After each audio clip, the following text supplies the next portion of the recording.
Es geht auch wirklich nichts über eine gute Trilogie. Man denke nur an Ali gegen Frazier im Boxsport. Und jetzt kriegen wir unsere Europe Strongest Man Trilogie zwischen Oleksiy Novikov und Luke Stoltman. Luke hat Oleksiy knapp geschlagen im Jahr 2021, im Jahr drauf hat Oleksiy Luke knapp geschlagen. Und jetzt kriegen wir die dritte Runde zwischen den beiden und natürlich spielt in diesem Duell auch der amtierende Europe Strongest Man Pavlo Cordiaca eine ganz gewichtige Rolle. Wobei ich Pavlo gar nicht mal so weit vorne sehe, aus Gründen, die ich gleich besprechen werde. Aber schauen wir uns doch erstmal das Line-Up an. Wir haben eine ganze Reihe von Jungs, die stärkster Mann ihres Landes sind. Zum Beispiel Fredrik Johansson aus Schweden, Nicolas Cambi aus Italien, der auch stärkster Mann der Welt unter 105 Kilogramm war vor ein paar Jahren. Und Konstantin Janascha, stärkster Mann Georgiens. Pa O'Dwyer war schon oft stärkster Mann Irlands. Rauno Heinla ist stärkster Mann der Welt, über 40. Dann haben wir natürlich noch Aivas Schmaukstelis, der immer auf dem SCL-Level alles abräumt. Und natürlich auch noch so Leute wie Ondrej Vojtu, der einer der stärksten Männer aus der Tschechischen Republik ist. Dann treten auch noch 3 Männer aus Großbritannien an. Gavin Bilton, Luke Stoltman, Shane Flowers, 2., 3., 4. Platz beim Britain's Strongest Man dieses Jahr. Und wie gesagt, Luke Stoltman hat 2021 den Europe Strongest Man gewonnen. 2022 ging der Titel an Oleksiy Novikov, der wieder dabei ist. Und natürlich letztes Jahr hat Pavlo Cordiaca den Sieg davongetragen und will seinen Titel natürlich verteidigen dieses Jahr. Es stehen 5 Disziplinen auf dem Plan, wie es für Giants Live-Wettkämpfe üblich ist. Und wir fangen an mit den Nickel Stones, den Walking Stones. Und hier ist es natürlich interessant, dass hier keine richtigen Nickel Stone-Spezialisten dabei sind, wie Mitchell Hooper oder Evan Singleton. Deswegen ist es hier ein bisschen schwierig zu sagen, wer gewinnt. Luke Stoltman hatte vor ein paar Jahren mal den Weltrekord in dieser Disziplin, bevor sie so richtig populär wurde. Er hat dementsprechend wahrscheinlich auch die meiste Erfahrung mit den Nickel Stones, hat gute Ergebnisse, wenn auch in den letzten paar Jahren nicht herausragende Ergebnisse, aber trotzdem gute. Deswegen nehme ich ihn hier jetzt einfach mal für den Disziplinsieg auf den ersten Platz. Oleksiy Novikov hat sich gut geschlagen mit den schwereren Dinny Stones beim Arnold Classic neulich. Deswegen scheint er mir hier eine relativ sichere Bank für den zweiten Platz zu sein. Danach wird es schon ein bisschen schwieriger. Pavlo Cordiaca ist zum Beispiel nicht übermäßig gut mit den Nickel Stones. Er ist jetzt auch nicht schlecht, aber ich könnte mir durchaus vorstellen, dass er hier außerhalb der Top 3 ist. Und die 2 Jungs, von denen ich mir hier am meisten verspreche, sind zum einen Shane Flowers und Konstantin Janascha, beide bekannt für ihre Griffkraft, wobei ich sagen würde, dass Konstantin in den letzten paar Jahren etwas unterwältigend war. Deswegen würde ich im Zweifel Shane über Konstantin setzen. Wie gesagt, dann Luke, Oleksiy, Shane als meine Top 3 bei den Nickel Stones. Weiter geht's mit dem Car-Walk und das wiederum ist eine tolle Disziplin für Pavlo. Ich denke, die kann er gewinnen. Beziehungsweise ich sehe die beiden Ukrainer hier sehr weit vorne. Sowohl Oleksiy als auch Pavlo könnten die Disziplin realistischerweise für sich entscheiden. Und auch für Luke ist Yoke eigentlich immer oder Car-Walk eine ganz solide Disziplin. Deswegen die 3 nehme ich hier als meine Favoriten für den Car-Walk. Disziplin Nummer 3 ist die Deadlift Ladder, 5 Langhanteln von 300 bis 380 Kilo, die in steigender Reihenfolge gehoben werden müssen. Das ist natürlich eine interessante Disziplin, weil die Leute, die so viele Hanteln wie möglich ohne Zughilfen heben können, hier prinzipiell einen Vorteil haben. Die Frage ist hier dann für mich nur, wie viele Leute schaffen überhaupt alle 5 Langhanteln? Denn 380 am Ende einer Leiter ist schon eine echte Hausnummer.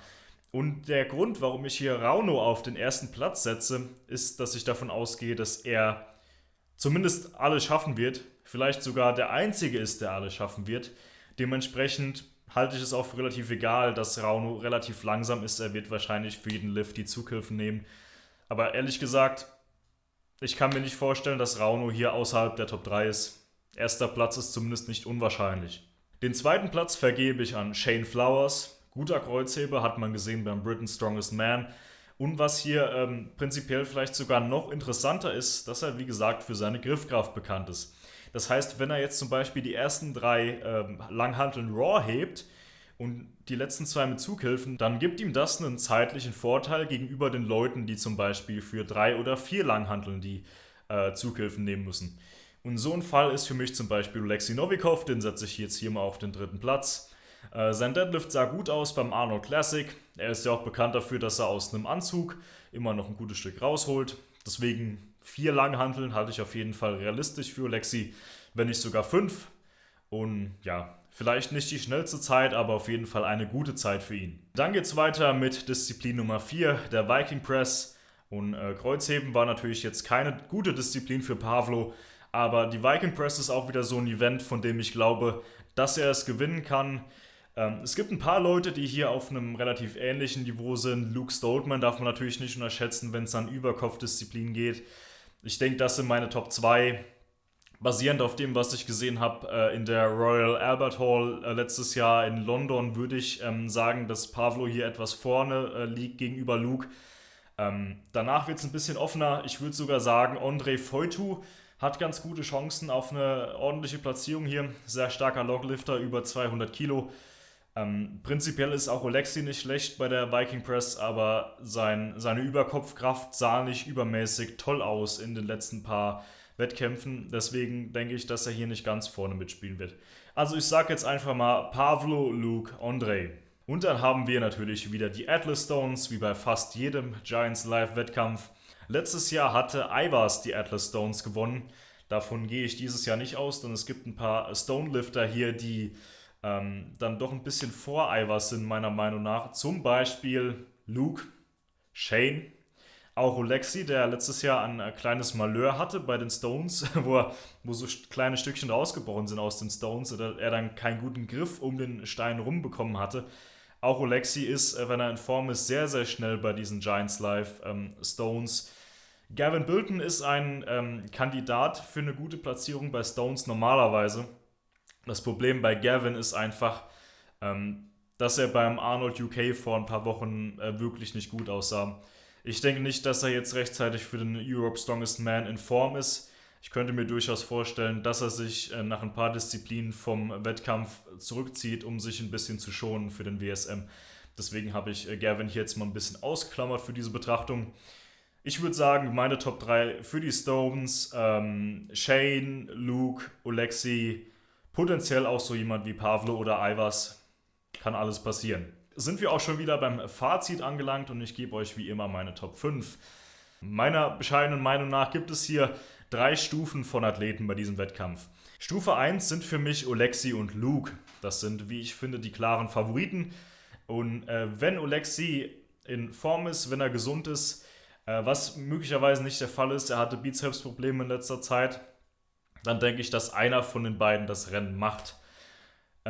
Stufe Nummer 2 sind für mich 4 Leute, die alle realistischerweise auf dem Siegertreppchen landen können. Je nachdem, wie die Sache ausgeht am Tag, sind für mich Pavlo, Shane, Konstantin und Aivas.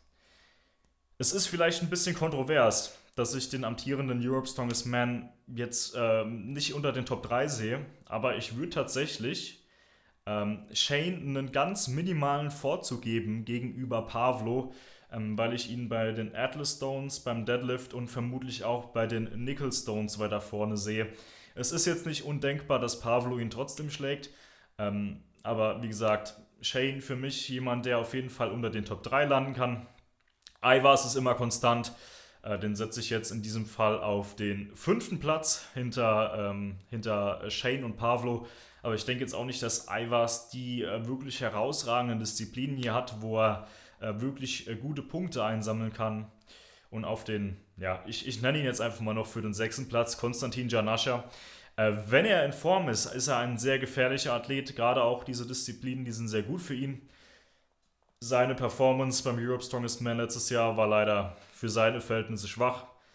Ich denke, er wird besser sein dieses Jahr. Ob er es unter die Top 5 oder sogar auf das Siegertreppchen schaffen kann, was er ja auch schon ein paar Mal erreicht hat in seiner Karriere. Ich glaube, er war 3-mal unter den Top 3 in seiner Laufbahn. Insofern alles möglich. Dieses Jahr weiß ich nicht. Ich würde gern wieder eine bessere Leistung von ihm sehen, bevor ich ihn in diese Sphären hebe. Wie bei allen Giants Live-Wettkämpfen ist es natürlich so, die werden auf Official Strongman übertragen, da könnt ihr ein Abo abschließen. Livestream ist immer sehr hochwertig, finde ich gut, also auch die Giants Live-Wettkämpfe sind generell meine Lieblingswettkämpfe im Strongman-Sport, die sind immer so unterhaltsam und gut organisiert, da kann man nichts dagegen sagen. Wie gesagt, schaltet ein auf Official Strongman. Viel Spaß beim Zuschauen. Wir sehen uns beim nächsten Video wieder.